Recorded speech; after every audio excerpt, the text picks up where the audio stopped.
Coucou la famille, bonjour, c'est moi, Nyamba, la Gabonaise. Alors sur cette vidéo, je vais vous partager la recette de ma mère.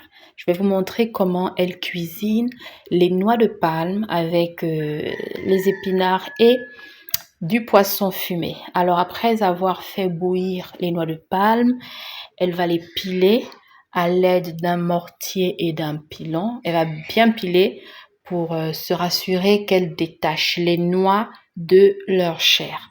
Après avoir bien pilé, elle nous a demandé de rajouter de l'eau dans le mortier parce qu'elle veut bien récupérer toute la chair qui est restée collée dans le mortier et sur le pilon. Et puis voilà, c'est tout. Elle va pas la jeter. Elle va venir la rajouter au mélange préalablement déposé dans sa cuvette. À partir de là, elle va se mettre à mélanger. Elle mélange pour se rassurer qu'elle détache bien la chair des noix. Bon, le gaz nous a lâché, mais pas de panique parce que chez maman, il y a toujours au moins 2 bouteilles de rechange. Donc, on a changé le gaz. Après avoir changé le gaz, elle a demandé que l'on mette de l'eau à chauffer. Elle voulait pas que ça chauffe, elle voulait juste que ça soit tiède. Une fois que l'eau était tiède, on a rajouté dans sa cuvette. Elle a encore remué. Elle a remué.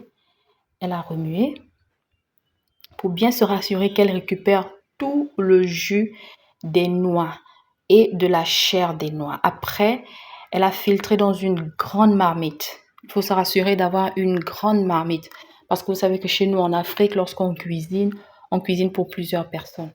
Donc, il faut avoir une grande marmite, il faut avoir une passoire assez large, surtout si vous cuisinez une grande quantité de noix.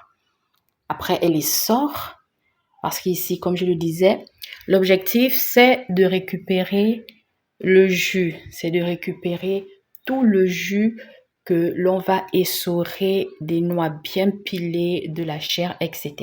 Donc, elle se débarrasse des noix, elle filtre le jus qu'elle a récupéré dans la passoire directement dans la marmite, comme vous pouvez le voir sur la vidéo.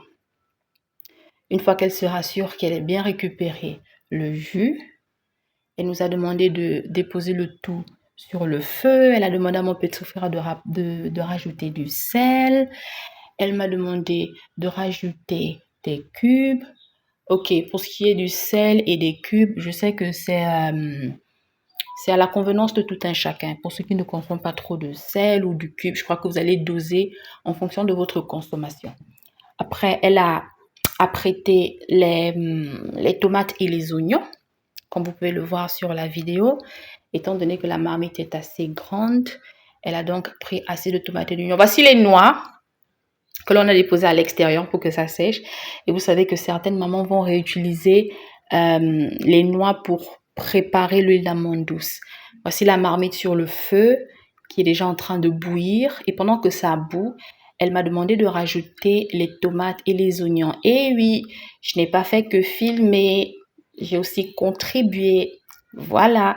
Faut pas aller dire au quartier que j'ai seulement mangé, j'ai seulement filmé, j'ai seulement fait les TikTok. J'ai aussi contribué. Elle a demandé que l'on sorte la sardine du congélateur, que l'on mette de l'eau à l'intérieur dans une bassine. Là, elle menaçait mon petit frère parce que mon petit frère l'appelle la mère de la chose. Elle a dit ne m'appeler plus la mère de la chose. Je ne sais pas ce que ça signifie. Je ne sais même pas pourquoi elle n'aime pas le nom là. Parce que c'est elle la mère de la chose. Après, elle a demandé que l'on sorte les épinards du congélateur. Elle voulait mettre tous les épinards que vous voyez sur la vidéo là. On lui a dit maman, pardon. On ne veut pas manger la sauce d'épinards. On veut manger du niemboué avec des épinards et du poisson fumé. Bon, elle a suivi notre conseil. Elle a donc décidé de diviser les épinards. On a remis de l'eau à chauffer parce qu'elle voulait bien dégivrer les épinards. Elle disait que si on incorporait directement les épinards dans la marmite sans pour autant les dégivrer, ça devait diluer la sauce. C'est ce qu'elle a expliqué. Donc, c'est la raison pour laquelle elle prend d'abord le soin de bien dégivrer les épinards. D'accord? Une fois que ça a un peu refroidi, elle va maintenant pouvoir les essorer. Vous voyez, elle a tout essoré.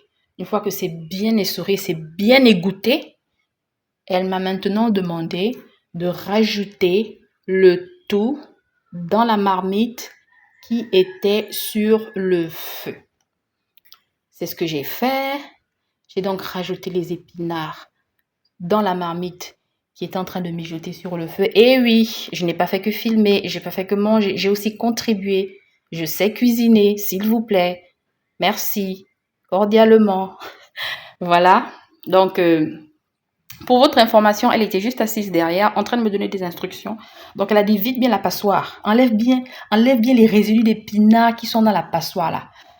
J'ai enlevé tout ce qu'il y avait comme résidus dans la passoire, comme vous pouvez le voir. Elle a dit, tu remues bien. Ah, maman, vous savez que c'est pas facile.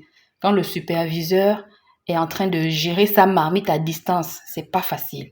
Mais je suivais les instructions.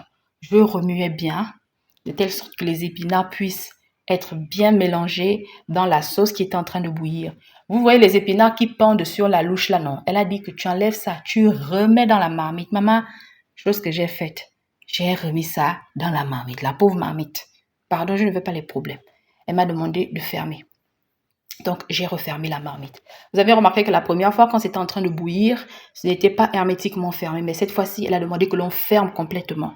Pourquoi? Parce qu'elle veut que les épinards puissent bien être mélangés dans la sauce, que cela puisse bien bouillir. Voilà.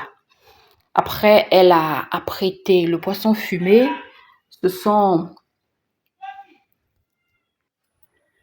Et vous savez qu'ici, nous avons utilisé de la sardine fumée.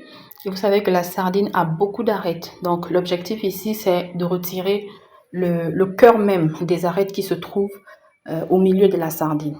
Après, elle a mélangé le tout. Elle a demandé que l'on rapporte la marmite à côté d'elle. Je crois qu'à ce niveau, elle n'avait plus très confiance que l'on fasse les choses pour elle. Donc, on a ramené la marmite, elle a tout mélangé, on a redéposé sur le feu. Elle m'a demandé d'ajouter 2 piments. Et oui, c'est moi qui ai rajouté les piments. Voilà, j'ai pas fait que manger, j'ai pas fait que filmer, j'ai aussi contribué. J'ai rajouté les piments. Franchement, c'était très bon. Tout s'est très, très bien passé. Et bon, vous savez que nous, les femmes, on doit toujours avoir un petit manioc sur le côté. Donc, elle a demandé que l'on fasse sortir le manioc du congélateur. On a fait bouillir le manioc. On a bien mangé, on s'est bien régalé, franchement. C'était très réussi. Tout le monde a bien mangé. Elle a dit que, pardon, la grosse marmite, là, si je laisse ça à la cuisine, je sens qu'avant minuit, on va pleurer la nourriture, là. Donc, elle a dit, je vais en garder pour demain. Donc, elle a pris une petite marmite. Elle a divisé la grande marmite. Elle a dit qu'on mange un peu aujourd'hui, on mange un peu demain. Et voilà, merci. J'espère que vous avez appris quelque chose aujourd'hui. Et si vous réalisez cette recette, s'il vous plaît, taguez-moi. Thank you very much. Bye bye.